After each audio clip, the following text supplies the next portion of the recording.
Okay, burn victim video, whatever. So if you've been following any of this, you know I need everything under the hood, harness and everything on this project. But look at what I found. And if this ain't God helping me out, I don't know what is. Look at this shit. I found his twin brother on Craigslist for a couple $100. Bad transmission. This one has almost 300,000 miles. But lucky, she got everything I need. Except this is a 93, so it's drum brakes in the rear, so it's 2 caps. I need this Mr. Cylinder won't work on my 95 there. Everything else should work. Harnessing, I got everything. The airbox, power steering, everything. Brackets, computers, got everything. A whole nother Jeep. And this one's definitely more of a beater, not near as nice a shape as this one. Even's got those ugly crap steel rims that are peeled off, and that front one wasn't holding there, so I actually pulled out a good spare. It actually had a good spare in the back, that little donut spare. But it's really not in bad shape. It does have a bashed front fender. But yeah, it's got those ugly damn steel rims that don't last. Paint comes off, get rusty and looking like shit, but I don't care. It's got what I need under the hood. So the swap is going to begin. And I'm going to gut this thing down, take everything I need out of it, and put it in the good 95. Man, I'm telling you, it's amazing. I wake up every day saying, thank you God for what I have and help me with everything, and he does. All right. Okay, while working on HEPO shit, and here's burn victim. I made a statement earlier because I had to cut out so much harnessing that I thought that the headlight harness came around this side, the driver's side, and came down around. Well, there's plugs right down here in that area. It actually continues along. You unplug them down here. There's the plug, and one goes to the ABS sensor through the hole. And here's the harness. So you pull the snap pin right there, push pin, and there's one along here too, and there's one over here. 2 of these in these holes. These spaced out, push pins. This is the hole. This is the harness that goes over the to the driver's side headlight and everything. And then comes over the passenger, and it's all connected. So see, there's no more plugs. I've got all this out. I got the computer out. I got the fuse box loose. I'm trying to remember how the hell you snap the fuse box off of the below bracket, but you can unbolt it and bolt it back in without taking this off.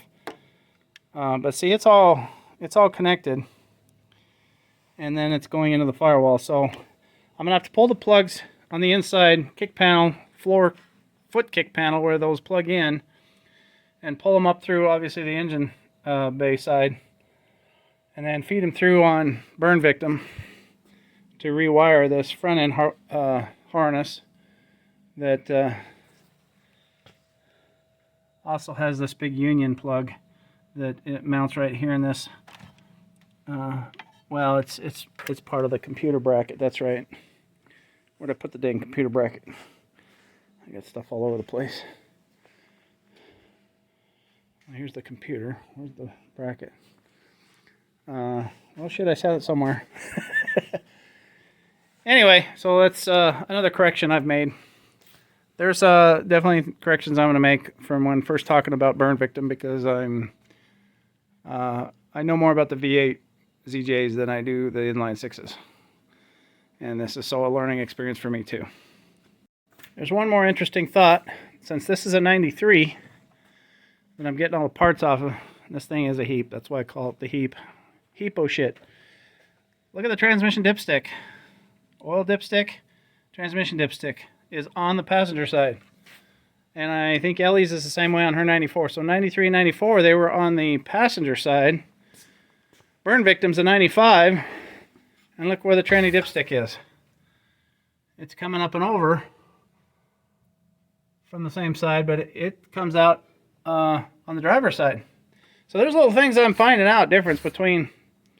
I think 93 and 94 are exactly the same. 95, they did make some changes. because there's no fuel pressure regulator on this either on 95. There's no fuel pressure regulator at the end of this. There's only the holes for the fuel injectors, and it's another thing I've come to take note of. I changed the fuel pressure regulator on LE, so I know the 94 has it, and this 93 has it. So this fuel rail is longer on 93 and 94. 95 it's shorter. There is little changes. Drum brakes, key sign is the 2 caps. 1 cap is disc brakes in the rear, and that one has discs in the rear. This was a real bare bones optioned 93 Grand Cherokee, because they even ordered these ugly steel rims that wear the paint off and get looking like shit. Really the best. The rest of this, for 300,000 miles, the rest of this Jeep ain't too bad. But the wheels are just damned ugly, and this fender is bashed. One thing that sucks is it's got a good window, and burn victims got cracked from the fire. Maybe it was cracked previously, I don't know. But the heat definitely busted up the window along the bottom valance part here. Anyway, I'll try to take note of more observations when I see them between 93 and 95. Okay, one more thing I noticed. Working on HOS, heap of shit. The vacuum supply line that goes to your climate control on the inside is, okay, this vacuum line that comes all the way over, and this pushes onto your little vacuum canister that's underneath the battery tray. Feeds this line all the way around over, and it ports right here, and you have a tap off of that besides the one for right here for cruise control, which is, this comes around and plugs into the pull actuator for the cruise control. It ports the vacuum supply right here too to your climate control, and it does go through, which I didn't catch that the first, well, I never saw it on my Cherokee 3 over there, burn victim. It goes in where that insulator is, because it's all got melted off. So I saw this, I'm like, I do have to pull the dash. It wasn't only that, and you imagine how bad the balance looked. Look at heap of shit, what a disaster this thing is. So, burn victim, I was pointing at this earlier, got melted. Well, I didn't even see that vacuum line, and I still don't see it anywhere. So that got burned, but not just that, and I've cleaned all the weeds and debris off this valance for this Jeep. Got it looking better, but it's going to get rubbed down, washed, and, you know, some WD-40 treated and stuff. So since I realized that, and I realized I got to definitely pull the dashes off. I've only done this burn victim's dash apart. I got so much crap in my way, it's hard to get around. It's hard to open doors. So I've got the dash only this much apart. So I figure I'll learn on heap of shit instead of destroy this one. But you see how my upper vents that go to the windshield, this side is melted down in there. Heat came through there a bit, and that's what, it's very thin plastic, so I'm like, oh, I want to get that also out of heap of shit. So I'm learning on the Jeep. I don't care if I destroy anything. I haven't destroyed anything yet. I've been able to unplug everything, but large part of the harnessing does go up into the steering column, so I can only lift it off the passenger side and teeter it over here and rest it on the seat to expose this much. Now, I've got a lot of these EJs. I've never done a heater core in one, but holy cow, this is how much work you're going to have to do if you're ever going to change that heater core. So undo your lines, your hoses underneath the hood, undo this top clamp, and you should be able to lift up and hopefully teeter-totter out that heater core. It still don't look like it's going to be an easy thing to do. And the evaporator must be inside the whole box.